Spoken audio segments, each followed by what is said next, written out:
All right, it is 12:30 on Monday, February the 1st. Thank you so much for joining us for our Live Your Best Life series.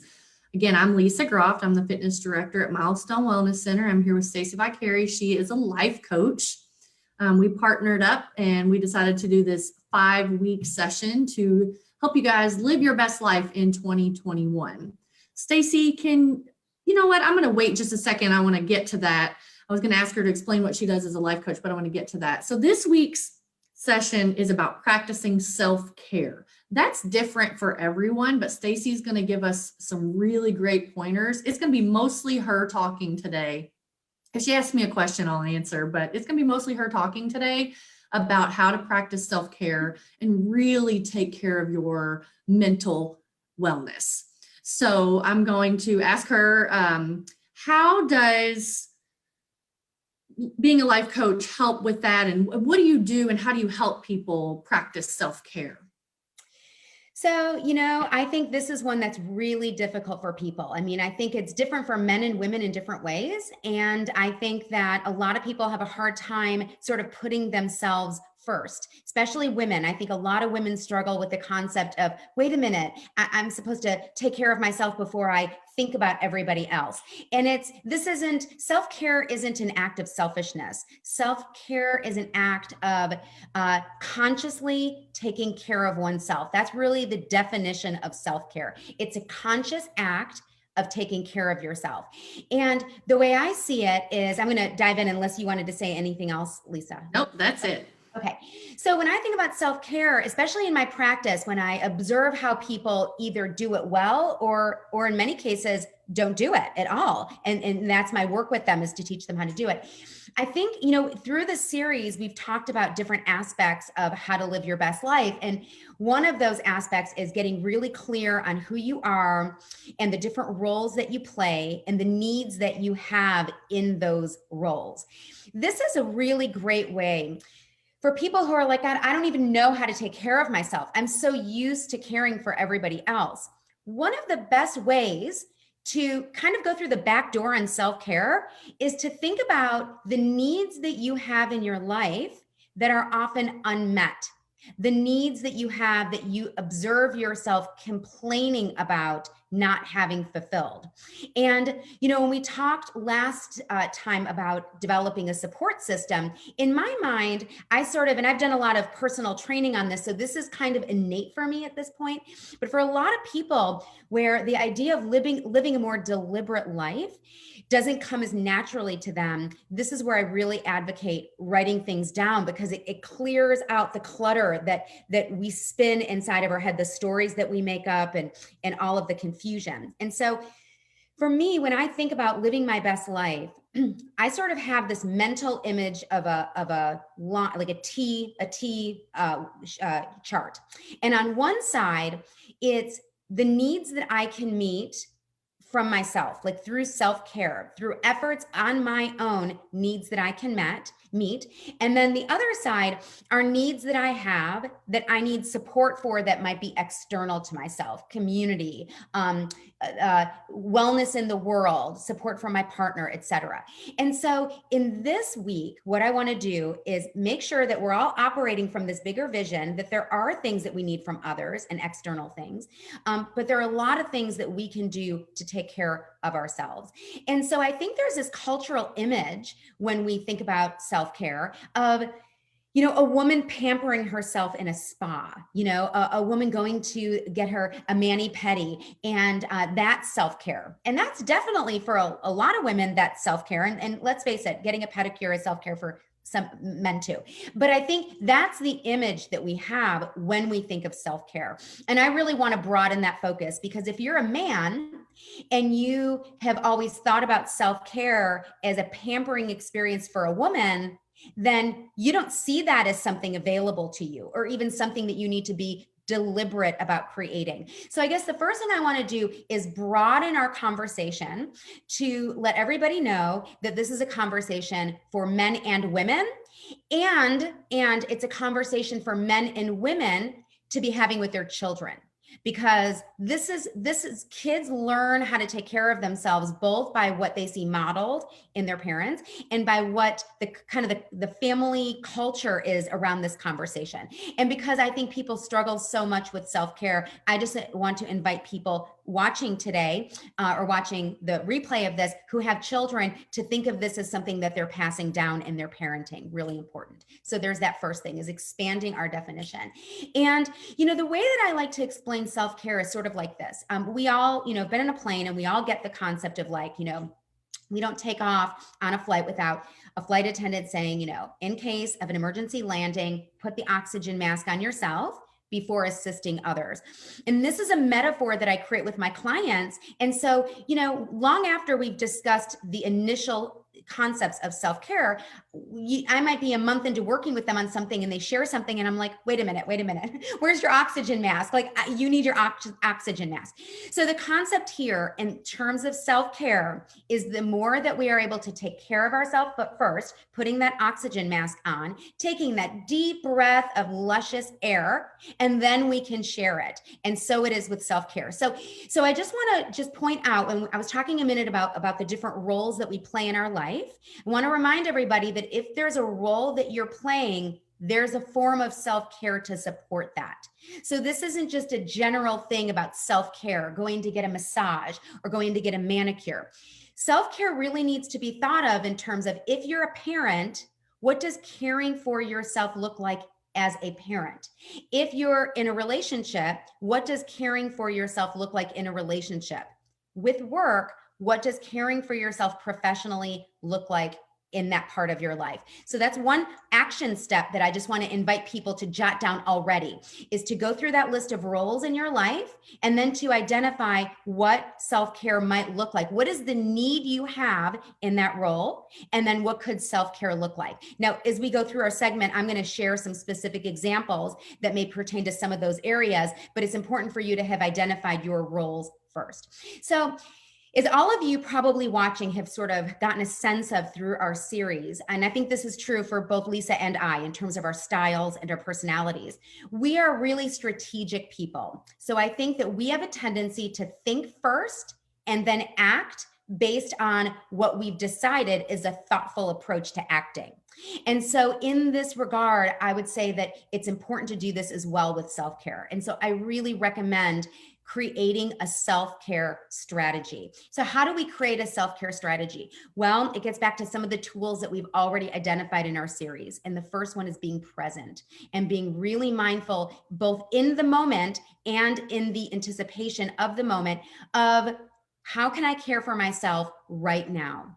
And so when you go to bed at night, first of all, just in and of itself, before you go to bed at night, that's a huge part in taking care of ourselves, because we're closing out that day. We sleep better when we don't have a lot of clutter going through our head, distracting us from deep sleep. And we wake up more I'll just say exuberant. We wake up more exuberant the next day when we wake up with a clean slate. So the first thing to do, I think, is to try to close out your day, bringing some focus to what will allow you to feel restful and still inside so you can sleep well and start that day. So then when you've kind of looked through the night, then you wake up in the morning, and again, it's beginning to train yourself to think the way you need to think in order to get the results that you want. So when you wake up in the morning, to say, what do I need to take care of myself today?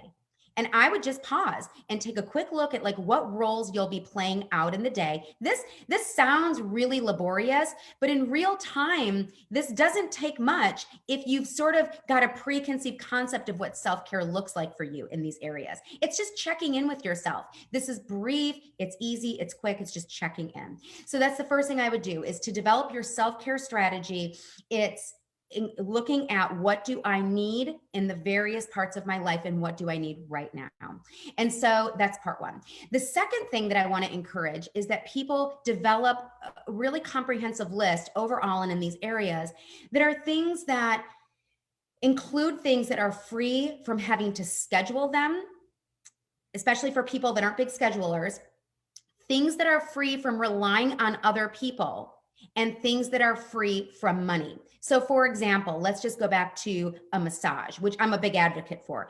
But a lot of people only have those kind of things in their repertoire of self-care. But the problem is that if you're in touch right now that you need something to take care of yourself, to decompress from overwhelm or from stress or from anxiety, and you have to schedule it, and you have to fit it into someone else's schedule, not just your own and your family's, and then you have to pay for it, those resources aren't always available. So to be successful in self-care, it's important that you have a lot of other things on your list that you could do spontaneously in the moment to reflect your needs, that rely only upon yourself, and that take no money, so that you don't have that as an obstacle. So what I want to do is I want to actually pause, Lisa, because I know from your point of view with fitness that this is something that you also talk about. So I just want to give you a chance to interject some of your personal experiences with your clients, and then I'm going to just go through some specific bullet points of self-care things that I see really effective for my clients. So I think that's so true. We talked last week, and my idea of self-care doesn't involve necessarily massage or manis and pedis. Actually, I couldn't tell you the last time I got these nails done. It's just not something that I do. But exercise is self-care for me, and it's stress relief. And so I know that so many of my clients are using exercise as a self-care option as well. And I know that if I don't get my workout in, that I'm going to have a crummier day than I would if I went ahead and got that in. So that's in my morning plans of what am I going to do today as to take care of me, my self-care. So that is something that I definitely stress with my clients. And exercise can be self-care. And that really is, it's not just for you, it's for everyone else around you, because it helps your attitude and everything. So yeah, for sure, this is something that I talk to my clients about. And yeah, of course, massage, manicures, pedicures, but not always just that. So running per se would be my self-care.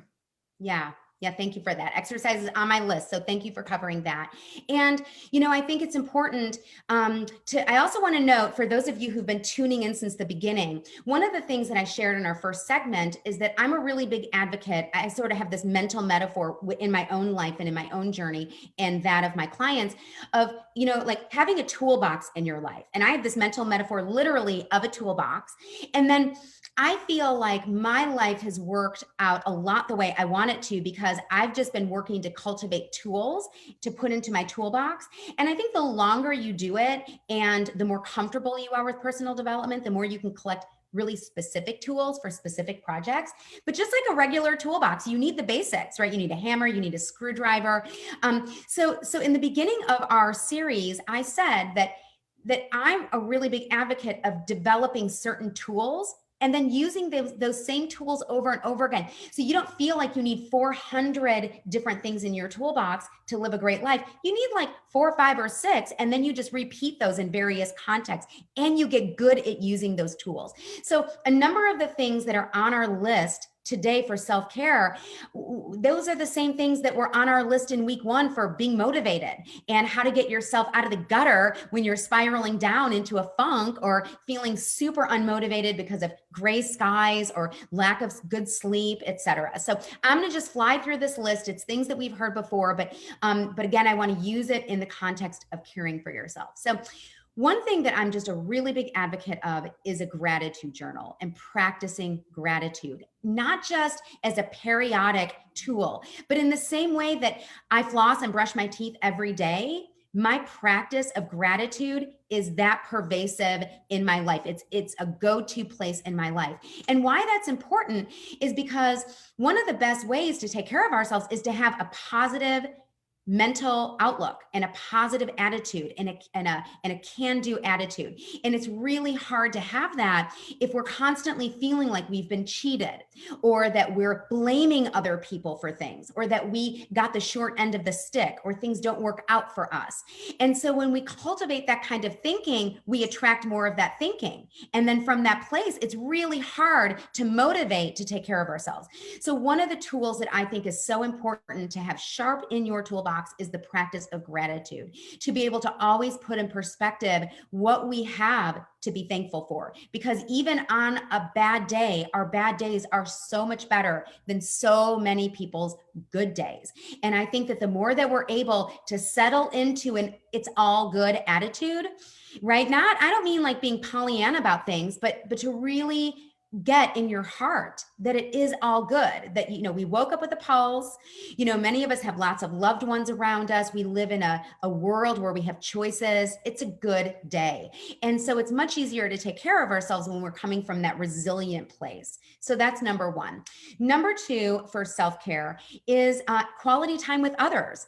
And, it's like one might say, well, isn't that on the other side of the line where we're relying on other people? But we're in contact with people all the time. It's just that it's not always quality.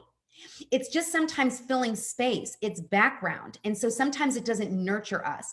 So I just want to invite people watching this, if you're a person who's sort of coexisting with someone and you're feeling like you're becoming invisible with them, or they are invisible to you, this is a good moment to pause and realize that we are able to meet our needs better and take care of ourselves better if we feel like our relationships have vitality. So I want to make sure everybody just pauses to make a note of that one. The third thing I want to talk about is the importance of nature. And of course, I live in Austin now, and I live in a beautiful climate where it's easy to go outside in February. However, I lived over 20 years in Louisville where it was not beautiful always to go out in February. But I always went out in February. Like I always have known the importance of nature for mental and emotional health. And I think that a lot of us, especially as screen time has increased in our culture, I think nature time has gone down. And the good thing that's happening right now is there's so much research in the psychology publications and even in medical journals about nature, about ecotherapy, about the importance of being in the woods, the importance of being in a green space, even if that green space has fallen leaves and it's in its dormant stage for the winter. And so, the key is, yes, I much more enjoy going out when it's beautiful, but I think we just need to layer up. And it was kind of like what you said about the fitness thing, Lisa, where you said, yeah, it may be harder and not as pleasant to exercise with a mask, but you can still breathe and you need to do it. I think the same thing is true with nature. It's much less pleasant when it's freezing, but you put on 5 or 6 layers and it's totally fine. But I think getting out in nature as frequently as we can is so good for our mental and physical health. Number 4 is quiet time. And again, this is not something that, number one, is that easy to get sometimes in our daily lives. But I also think because we're so used to the clutter of the background of all the noise in our lives, that for a lot of people, quiet time feels scary. It makes them face things inside themselves that they don't want to face or that they want to avoid. And I think quiet time is really important because in that quiet time, we're able to either meditate or just be still, just sitting on your chair, looking out the window at nature if you're really not able to motivate to go out in it. But there's something really profound about just quieting everything down, even if it's for a few moments. It's really, it helps us not just take care of ourselves, but it reduces stress and it reduces anxiety. And so along those lines, number 5 is the practice of breath work. And again, it kind of ties into being quiet, but more specifically, it focuses on really watching your breath, like just really slowing things down because our minds are busy. It's totally fine. It's the job of the mind to be busy. But when we focus on our breathing, even if we're just counting our in and out breaths, even if we're working to inhale 3 or 4 times and to hold that breath for a few counts, and then to more slowly than we breathed in to breathe out. That changes our whole physiology to do that. And it's a wonderful way to take care of ourselves in the moment that we're stressed. So if we're caught in something and we're on a conference call and lots of people are, chiming in and you're really stressed or overwhelmed, when it's not your turn to talk, you can practice this without anybody knowing it. And it's a really great way to take care of yourself. So that's number 5. Number 6, you've heard me say it before, but that's the act of journaling. And I just really want to emphasize journaling doesn't have to be poetic. It doesn't have to be literary. You don't have to be a writer. This doesn't have to be pages and pages. You know, for people like Lisa and I suspect if you journal or if you started, you would probably journal much like me, which is I'm a list maker. I'm a person who likes to ask questions in my journal, positive questions that elicit a positive response. Like, what do I need to do today to get more energy? Like, I don't write like, oh, I have such low energy today. I'm feeling so tired, because then I'm focusing on that. But if I'm feeling low energy and I just like want to whip it through, I'll just grab my journal. And by the way, my journal is just like paper. I mean, it's not fancy. And I'm always tearing out the pages I've already written and recycling them. Like, I don't even keep my journals. I just use them to help myself become the best version of myself I can be. So I'll just write the question, how can I increase my energy level right now? And by asking that question, our brain generates the answers to those questions. So journaling is really important, and keeping it simple is really important. Lisa, were you wanting to say something? You look like you wanted. Okay. And then number 7, I've got 2 more left, 7 and 8. So number 7 for self-care is pursuing things that bring you joy. Outside of these things that help reduce stress and anxiety, these are all positive things. But I think this next one is pursuing things that actually make you laugh or make you smile or make you feel connected in a joyful way. So this is pursuing hobbies that maybe you haven't pursued in a long time. One of the things that I help people with when they're feeling stuck in this area, where they feel like their life has been so much about work and, say, taking care of kids, that they don't actually know what that is for themselves anymore. What I do is invite people to go back to their childhood, to actually take a stroll down memory lane to your early childhood, to when you were in high school and college, and when you were maybe married before you had kids, when having fun was easier, when you had fewer responsibilities, you didn't have that mortgage, you didn't have to put kids through college. And so you had more spaciousness to have fun and to let loose and to laugh. And I think it's really important to write those things down that put you into that mental state, and then begin to take baby steps to do that. So that can be something really small, like you enjoy reading, but you just stopped. And so you get a novel that you know lots and lots of people like. So your first time back reading is going to be a sure bet, and you're going to get lost in a juicy book. That could be simple like that. Or like I was sharing with Lisa before the class started, I just decided to take an art class. And I've always been creative in other ways, but I've never been creative in the form of like being an artist. And so I just thought, why not? And so I just, this is my second week of taking an art class. So again, it's pursuing things that bring you joy. And then the last thing I want to end with is something Lisa talked about last time during the segment specifically on initiating weight loss. And we talked about this in other segments as well. And that is the need for sleep. And I don't mean sleep like checking out, right? Because some people know that they're sleeping to avoid. And, that may be a form of self-care. But I think in those instances, people might do better to choose some of the other things that we've talked about today. But in terms of those people that are kind of burning the midnight oil, that they're staying up too late, watching YouTube videos or reading the news or watching television or watching Netflix, and you know that if you went to bed an hour earlier, you would wake up more vibrant and you would have more energy to exercise, you would be more fueled to make the right food choices, then sleep needs to be on the top of the list for excellent self-care.